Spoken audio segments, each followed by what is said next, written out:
First item is a prayer and pledge. Madam Clerk. By Holy Spirit and counsel all those who are serving in positions of authority and responsibility. I pledge allegiance to the flag of the United States of America and to the republic for which it stands, one nation, under God, indivisible, with liberty and justice for all. Roll call, please. Mrs. Barlow? Here. Mrs. O'Hara? Here. Mr. Rozier? Here. Mr. Zalinski? Present. Mr. Vadeney? Here. Next item is tax stabilization agreement and development agreement by and between the Town of North Smithfield and one of the following related entities: Green Development LLC, GDIM 1 LLC, GDIM 2 LLC, and/or GDIM 3 LLC. The property located at 1115 Iron Mine Hill Road, designated as Plat 16, Lot 6. B, tax stabilization agreement and development agreement by and between the Town of North Smithfield and one or more of the following related entities: Green Development LLC, GDIM 4 LLC, and/or GDIM 5 LLC for property located at 0 Iron Mine Hill Road, designated as Plat 17, Lot 175. C, tax stabilization agreement and development agreement by and between the Town of North Smithfield and one or more of the following related entities: Green Development LLC and/or GDIM 6 LLC for property located at off North Smithfield Expressway, designated as Plat 12, Lot 136B. D, tax stabilization agreements and development agreements by and between the Town of North Smithfield and one or more of the following related entities: Green Development LLC, GDIM 7 LLC, and/or GDIM 8 LLC for property located at off North Smithfield Expressway, designated as Plat 12, Lot 137. And E, tax stabilization agreement and development agreement by and between the Town of North Smithfield and one or more of the following related entities: Green Development LLC and/or GDIM 9 LLC for property located at 11 Prince Road, designated as Plat 13, Lot 12. The whole point of this meeting tonight is a public hearing on those tax stabilization agreements. Is there a motion to open up the public hearing? So moved, Mr. Motion President. by Mrs. Second. Zalinski, seconded by Mrs. O'Hara. Any other discussion? Hearing none, roll call vote. Mrs. Barlow? Yes. Mrs. O'Hara? Yes. Mr. Rozier? Yes. Mr. Zalinski? Yes. Mr. Vadeney? Yes. As I stated, this is a public hearing on the tax stabilization agreements between the Town of North Smithfield and those entities that were mentioned, most of them all by Green Development LLC. 9 different ones on 5 different lots of land.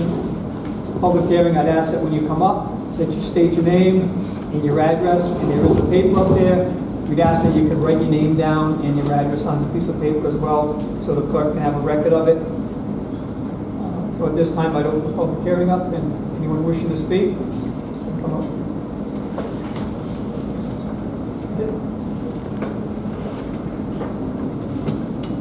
Anybody wishing to speak?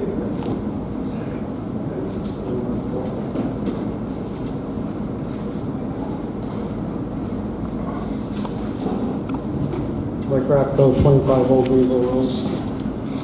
When I see what's in front of us, the 9 parcels, I guess it's confusing as to who owns the 9 LLCs, and when they split up the parcels, who are the landowners for these GDMI 1 through 9? Because when you add up the numbers, there was another website that had the plans for the GDMI. They came up to 44.5 acres. What is the total of this project? Is it 44.5? Is it 39? I mean, it'd be nice to know what we're talking about tonight. Who are the investors, the LLCs? Who are the landowners, which we split up all their lots into 9 pieces? And what's the total acreage for this tax stabilization? That's one question I have. The other, more specific is related to the topic of decommissioning and the land value. I have in front of me a printout of Massachusetts where the decommission average was around 30,000 a megawatt. Now, when you look at it, your landowners, and I'll give you a handout, your landowners, if you had 4 acres of solar panels, that's 1 megawatt. Think about the cost to remove all that property, all that equipment from 4 acres of property. It's not $5,000. It's going to be a lot of money in today's cost. So I'll hand this out, and then we can talk about that and the land value.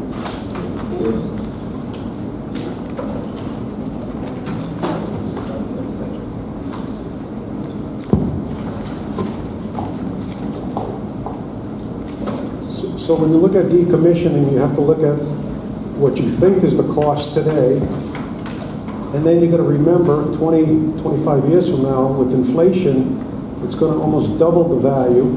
If inflation's at 3%, you use the rule of 72. Say, for example, it was 3%, you got divide 3 into 72, that's 24. So in 24 years, your cost doubles. In this case that I handed out, and using 2.5% inflation, $60,000 for a 2 megawatt project today. 20 years later, they're up to $98,000 for the same decommissioning. So the issue is, people say, well, how about the salvage value? Well, who's going to benefit from the salvage value? It's not going to be the town. I don't think the town wants the salvage value of this equipment, because if there's a contamination problem, now the town has the problem with the environmental. The landowner doesn't want it. The developer, what's going to entice the developer to decommission properly if there's no salvage value? Then, you might start out with some salvage value for the first 7, 10 years, but after 10 years, there might not be any salvage value. So it might be a mistake taking too much salvage value away from the decommissioning cost. This is not a small project. That's the other thing you got to be careful of. This is not a 1 megawatt project, 4 or 5 acres. This is close to 200 acres. I mean, if you make a mistake, it's going to be a big mistake on salvage costs 20 years from now, especially if there's environmental issues 20 years from now. I don't think the town wants to be in the business of salvage. I think the responsibility is either going to stay with the developer or the landowner and not the town. I think you should pay attention to the sheets from Massachusetts when they did their solar analysis for decommissioning. So that's one thing to consider. I don't know if the council or the planner has talked to other towns in Rhode Island, Exeter, Tiverton. Are they doing anything to look at the decommissioning value as they go through their development? I know on land value, which we'll talk about next, land value, for example, in Exeter, they figured out that increasing the land value for solar generates more revenue than the extra $2,000 per megawatt that was given to them as an incentive. There was plenty of more money in increasing the value to commercial or different rate, more revenues from that structure than worrying about the $2,000 per megawatt. And the Exeter project, I think, is bigger than the North Smithfield project. So I think it'd be worthwhile for either the council to work with the planner to contact some of the towns in Rhode Island to figure out what we should do with the land cost. You might generate more revenue. There's a great possibility, more money coming from a commercial rate on this property. Remember, you're building roads on this property. You're building roads, you're putting in utilities. Now it's prime real estate for commercial or residential development. It's not open space anymore, residential open space, farm and forest. It's really developable land. Once you build those roads and put those utilities in, now it's worth a lot of money. And I think the town should take advantage of that. So it's a long process. I hate to have us make a mistake on this size project. If this was a 1 megawatt project, we make a mistake, it's no big deal. So I think with a project of 40 megawatts, I don't know if it's 44.5, 39, but whatever the number is, if you make a mistake, there's a lot of money involved. So there's probably other speakers that want to talk, and I'll let them express their opinions. Do you have any questions on that chart that I gave you from Massachusetts? It's a Massachusetts study. It's a recent study. It's a solar study from Massachusetts. And it's being used by the state of New York. They're looking at it.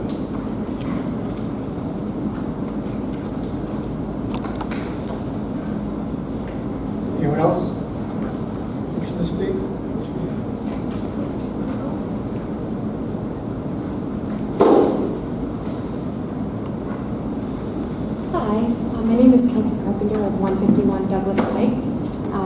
I just wanted to speak on behalf of this taxation stabilization agreement. As you were considering whether or not to approve the tax stabilization, I hope that you consider allowing Exeter to first figure out the nuts and bolts. Why not save the time and money that will be used to iron out these issues by allowing them to pave the way and then follow suit? Also, to clear my conscience, I must also express my worries about the environmental impact of clearing hundreds of acres of land. I ask that you consider the environmental impact on our local wildlife as well as the positives of solar power, and then decide how to move forward. I think we can all agree that ideally we would use land that has already been cleared for a project this large. And again, we must consider the consequences. Lastly, as most of people have expressed in past weeks, I hope that you will use the money from these projects to protect the remaining forest within North Smithfield. In addition, I hope that an appropriate level of funding is provided by the developer in escrow to go towards reestablishing our environment if the agreement ever fails. Thank you.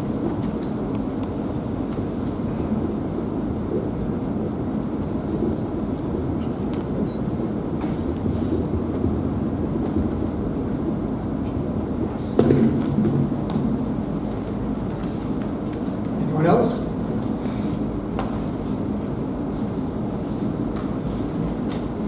That's all we have for public hearing? Mike Clifford, 489 Black Plain Road. I'm still trying to figure out why this is 9 separate agreements. There was an article in one of the, I think it was EchoRhode-Island.org or something, a publication that kind of said that North Smithfield was, allowing the developer to have 9 separate agreements to circumvent the law. And I have concerns about that because if this is going to be more than a 40 megawatt facility, why isn't it going before the Energy Siting Board? I heard a statement made a couple of weeks ago, the last time when this issue was discussed, and it was alluded to that the planning board had requested that this stay under 40. I don't remember the planning board ever making that request. I think they suggested and put it into their approval that if it exceeded 40, it had to go before the Energy Siting Board, and that waiver was required. But it was presented a couple of weeks ago, I think it was by the developer, that it was at the request of the planning board, which I don't think is an accurate statement.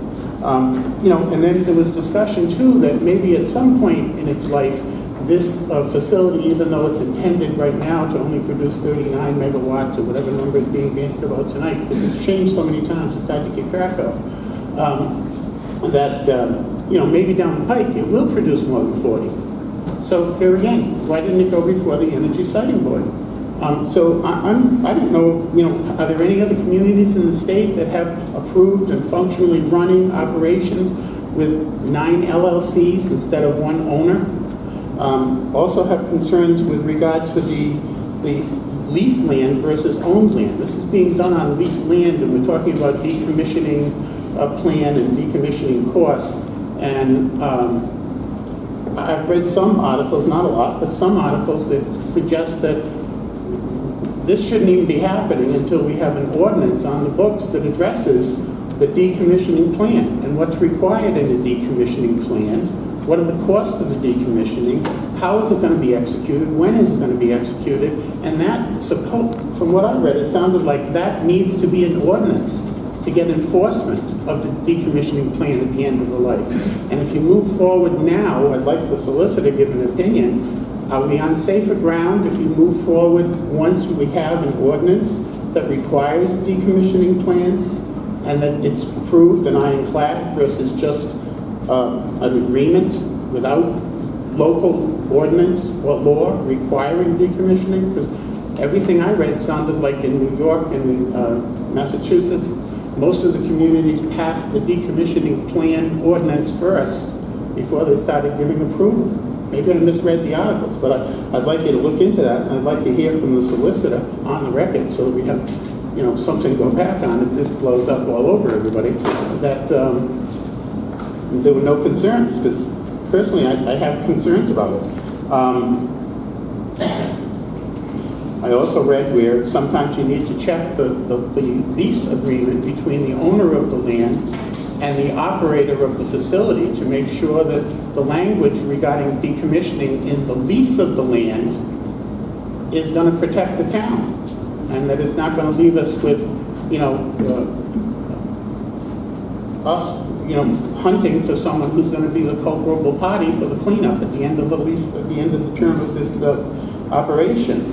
I also read quite often they put in more reviews of the decommissioning plan and costs, and then just writing one agreement at the beginning of the thing to cover a 20-year period. Many of them seem to have a review of the decommissioning plan and the costs every 5 years. I think it's New York that offers, or Massachusetts, that offers a template for a decommissioning plan and what needs to be in there. And I think that was in one of those documents, I believe I read that that's recommended, that you include language in there to safeguard that. Mike Rapko mentioned, or I'm sorry, Kelsey mentioned, waiting for Exeter first. And I think that makes total sense. I feel like, again, we're putting the cart before the horse.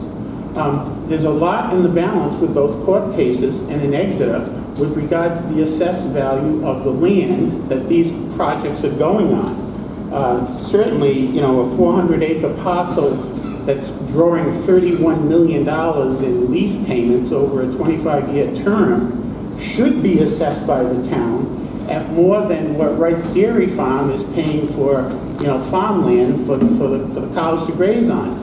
One has a much greater value. I mean, people will buy that land if it's a 25-year lease guaranteeing $31 million in revenue, which I think that was the number that was bantered about when this proposal first came out, than they will for Wright's, same amount of acreage for Wright's, that's just good for, grazing cows. So I think that's the case in Exeter. As Mike said, they looked at the numbers and they said, $2,000 more per megawatt, we're better off by taxing the land and reassessing it.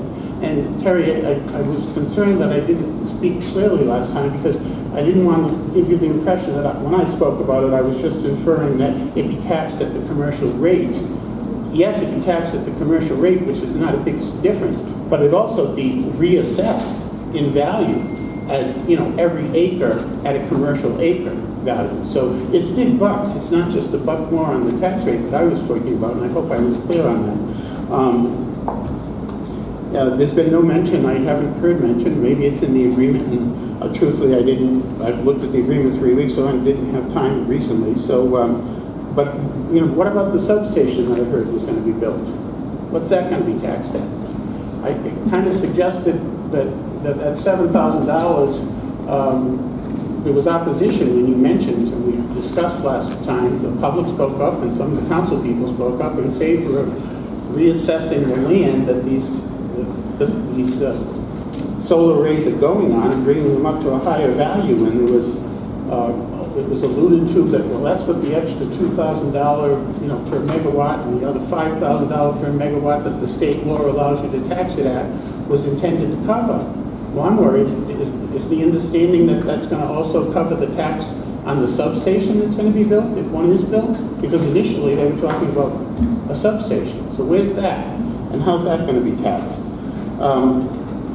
The cleanup to me is a big, big thing, and it's a big risk. And I wouldn't be at all surprised if 20 years from now, when they're decommissioning that thing, if that blows up in this community, they'll be looking for a video of this meeting to make sure you people dotted every I and crossed every T to see who was at fault. We've heard from the developer that they have a salvage value, that they're not contaminated, and there's no contaminants in the manufacturing of these solar panels. I'm not so sure.